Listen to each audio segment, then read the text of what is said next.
السلام علیکم محترم سامعین اور ناظرین کرام، آج میں آپ کو احادیث کی روشنی میں یہ بیان کرنا چاہتا ہوں کہ قربانی کا گوشت کتنے دن تک کھانا جائز ہے۔ تو پیارے نبی علیہ السلام کی اس بارے میں سنن نسائی میں حدیث نمبر 4427 سے لے کر 4430 تک حکم موجود تھا کہ پیارے نبی صلی اللہ علیہ وسلم نے اسلام کے ابتدائی دنوں میں، کیونکہ نو مسلم زیادہ تھے، آپ صلی اللہ علیہ وسلم نے فرمایا کہ قربانی کا گوشت 3 دن سے زیادہ کھانا جائز نہیں ہے۔ آپ نے ترجیح دی کہ گوشت کو تقسیم کر دیا جائے۔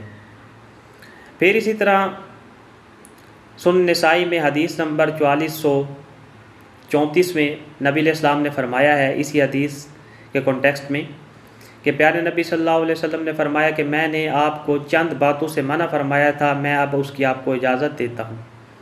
پہلی بات، آپ صلی اللہ علیہ وسلم نے فرمایا کہ میں نے آپ کو قبرستان جانے سے منع فرمایا تھا، اب آپ قبرستان جا سکتے ہیں، خیر و برکت کے لیے، بھلائی کے لیے، آخرت کے لیے۔ پھر اسی طرح نبی علیہ السلام نے فرمایا کہ میں نے آپ کو قربانی کا گوشت 3 دن سے زیادہ کھانے سے منع فرمایا تھا، تو اب یہ بھی آپ کے لیے جائز ہے کہ آپ کھا سکتے ہیں۔ پھر اسی طرح نبی علیہ السلام نے فرمایا کہ میں نے آپ کو چند برتنوں میں پینے سے منع فرمایا تھا، اب اس کی بھی آپ کو اجازت ہے، آپ پی سکتے ہیں۔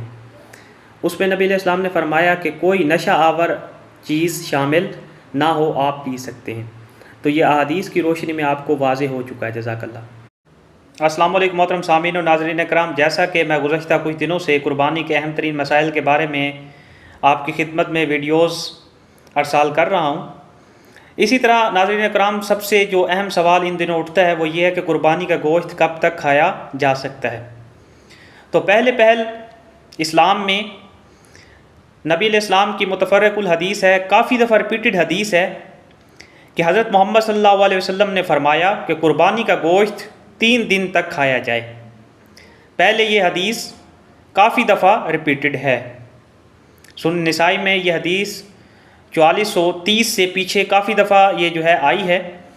لیکن ناظرین کرام بعد میں نبی علیہ السلام نے جو اگر دیکھا جائے 4431 نمبر پہ حدیث سنن نسائی میں موجود ہے کہ پہلے میں آپ کو 3 دن سے زیادہ قربانی کا گوشت کھانے سے منع کرتا تھا، اب میں آپ کو اجازت دیتا ہوں کہ آپ 3 دن سے زیادہ گوشت کو کھا سکتے ہیں، ذخیرہ کر سکتے ہیں، سفر کے لیے توشہ بنا سکتے ہیں۔